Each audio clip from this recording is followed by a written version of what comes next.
Oke, baik. Assalamualaikum warahmatullahi wabarakatuh. Selamat pagi untuk kita semua.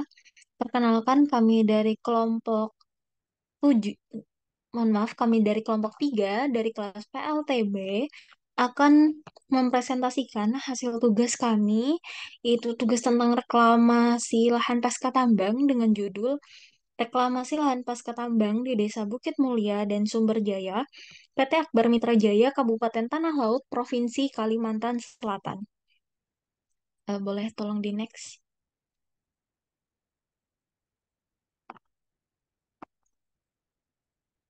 Adapun anggota kelompok dari kelompok 3 PLTB yaitu ada Lia Awaliyah dengan NIM 13211027, lalu saya sendiri Mariana Ulfa dengan NIM 13211028, ada Muhammad Arif Fadilah dengan NIM 13211034, lalu ada Rizky Ramadhani dengan NIM 13211058, dan yang terakhir ada Muhammad Rizky Zulfikar dengan NIM 13221010.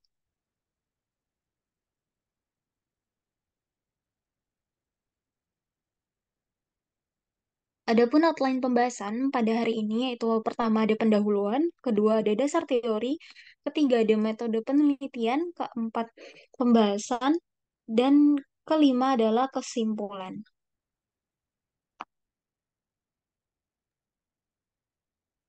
Masuk ke outline yang pertama, yaitu pendahuluan. Pasal 99 dan 100 UU Minerba mewajibkan pemegang izin pertambangan untuk menyusun dan melaksanakan rencana reklamasi dan pasca tambang. Kegiatan pertambangan dapat merusak lingkungan, contohnya seperti banjir, longsor, dan erosi.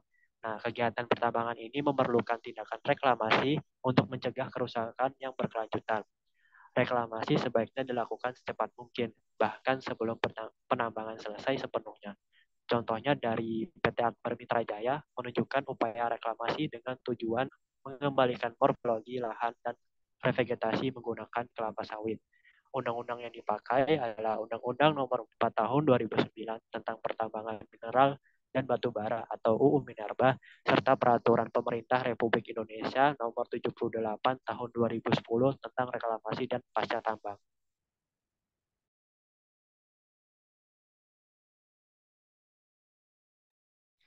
Selanjutnya ada dasar teori. Secara regional, daerah penelitian terbentuk atas beberapa satuan morfologi bergelombang lemah hingga bergelombang sedang. Elevasi berada pada kisaran 26 meter di atas permukaan laut hingga 87 meter di atas permukaan laut. Pembentukan batuan sedimen di daerah ini adalah bagian dari sedimen tersier dari subcekungan Barito, yang batuan dasarnya terdiri dari batuan beku dan ultrabasa yang berasal dari zaman Kapur akhir. Perlapisan berumur tersier dibagi menjadi 5, yaitu aluvium, formasi dahor, formasi warukin, formasi tanjung, dan formasi berai. Dapat dilihat pada gambar, perlapisan Mitra Jaya secara umum ada 4. Yang pertama ada formasi berai atau tom. Ini merupakan batu gamping yang mengandung fosil foraminifera besar yang menunjukkan umur Oligosen Moisen awal. Kemudian yang kedua ada formasi warukin. Ini merupakan batu pasir kuarsa dan batu lempung dengan sisipan batu bara. Yang ketiga ada formasi dahor. Ini merupakan lapisan dengan batu pasir kuarsa lepas berbutir sedang terpilah buruk. Konglomerat lepas dengan komponen kuarsa berdiameter 1 hingga 3 cm, batu lempung lunak, serta dijumpai lignit dan limonit berumur Pliopleistosen. Kemudian yang terakhir ada aluvia. Ini merupakan lapisan lempung kaolinit dan lanau bersisipan pasir, gambut, kerakal, dan bongkahan lepas. Merupakan lapisan sungai dan rawa.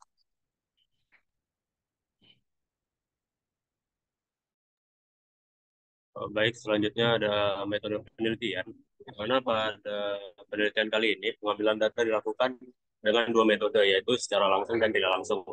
Untuk pengambilan data secara langsung, ini untuk mengambil data primer seperti penentuan lokasi yang dilakukan berdasarkan target bongkaran apa yang ingin dicapai. Kemudian ada pengupasan tanah pucuk dan tanah penutup, di mana tanah pucuk yang diambil ini memiliki unsur hara yang tinggi yang kemudian nanti ditumpuk dan ditimbun pada suatu tempat yang aman dari kegiatan pertambangan.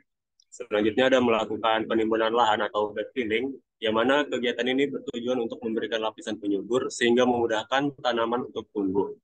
Selanjutnya ada penataan lahan, di mana tata guna lahan setelah kegiatan pertambangan bersinergi dengan rencana reklamasi, yaitu dilakukan secara bertahap dengan pengaturan kembali bentuk morfologi seperti rona awal dan revegetasi sesuai dengan jenis tanaman semula.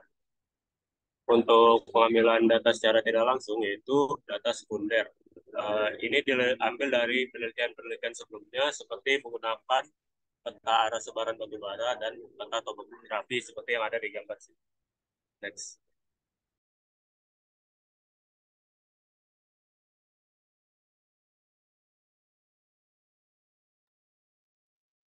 Baik, selanjutnya akan masuk ke bagian hasil dan pembahasan. Adapun teknis pada pelaksanaan reklamasi lahan bekas tambang, yaitu yang pertama adanya stabilitas timbunan, kemudian adanya penataan kontur serta peralatan timbunan, kemudian adanya pengaturan drainase permukaan, lanjut adanya pengelolaan material pembangkit asam atau potentially acid forming, kemudian ada pengendalian erosi dan sedimentasi, dan yang terakhir adanya pengelolaan tanah pucuk sebagai media tanam. Adapun tahapan reklamasi dan pasca tambang ini dilakukan berdasarkan Undang-Undang Pertambangan Nomor 4 Tahun 2009 dan Undang-Undang tentang Pengelolaan Lingkungan. Seperti yang kita lihat bersama pada gambar 4, 5, 6, 7, itu merupakan gambar dari rangkaian proses reklamasi. Pada gambar keempat, itu merupakan kegiatan perencanaan lokasi reklamasi yang disesuaikan dengan lahan yang telah disediakan kegiatan penambangannya. Kemudian, untuk gambar yang kelima, itu merupakan penataan lahan di mana penataan lahan ini berfungsi untuk mencegah atau memperkecil sudut kemiringan. Dan untuk gambar yang keenam dan gambar yang ketujuh ini merupakan proses penanaman atau revegetasi kelapa revegetasi kelapa sawit pada tambang yang sudah mine out dan sudah backfilling. Bisa dilanjut.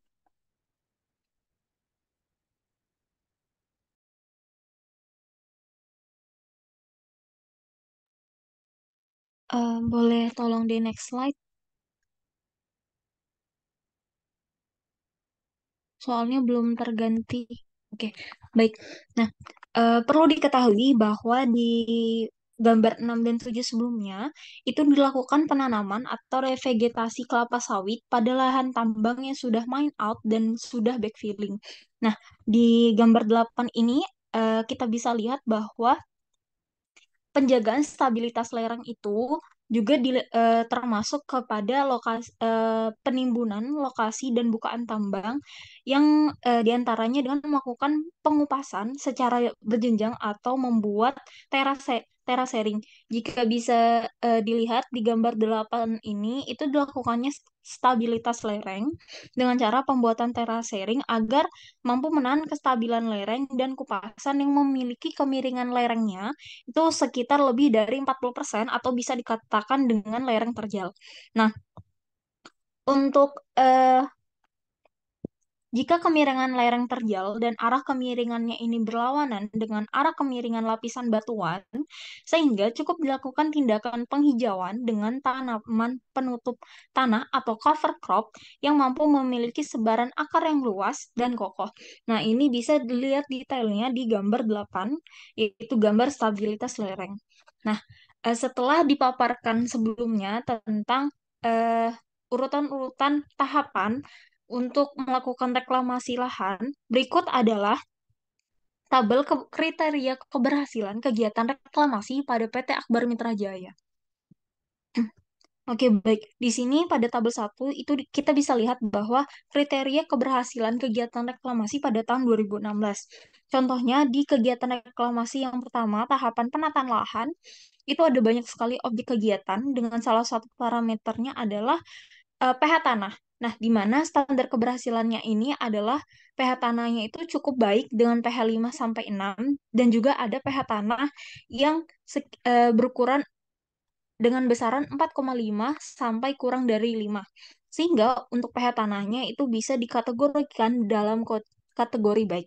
Nah, kemudian juga ada tahapan revegetasi Nah, di mana revegetasi ini pengelolaan material pembangkit air asam tambang yang merupakan menjadi objek kegiatan reklamasinya, yaitu eh, parameternya adalah bangunan pengendali erosi, kolam pengendap sedimen, dan pengelolaan material. Nah, eh, kita ketahui bersama bahwa dari ketiga parameter tersebut itu eh, parameter keberhasilannya itu sama-sama tercapai. Lalu di tabel kedua itu merupakan kriteria keberhasilan kegiatan reklamasi di tahun 2017 dengan kegiatan reklamasinya itu juga masih sama, yaitu ada penataan lahan, revegetasi, dan penyelesaian akhir. Di mana jika kita bandingkan itu tidak banyak terjadi perubahan dari tahun 2016 atau tahun sebelumnya, salah satunya di penataan lahan dengan parameternya itu pH tanah. Kita bisa lihat bahwa standar keberhasilan pH-nya itu masih baik, yaitu di rentang 5 sampai 6. Seperti itu. Bisa dilanjut.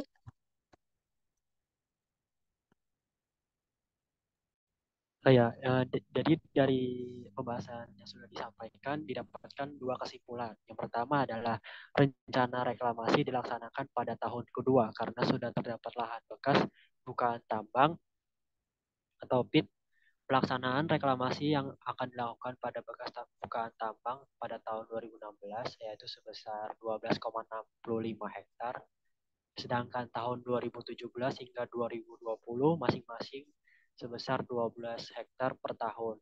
Dari sini kita bisa lihat bahwa PT Akbar Mitra Jaya ini sudah melakukan rencana reklamasi dengan secara rutin. Kesimpulan yang kedua adalah metode penimbunan tanah penutup dilakukan dengan teknik backfilling, yaitu dengan menimbunkan kembali sebagian material tanah penutup atau overburden pada lubang bukaan bekas tambang di mana bahan galian tambang tersebut telah selesai diambil atau ditambang sehingga lahan bekas tambang tersebut dapat dimanfaatkan kembali untuk keperluan reklamasi.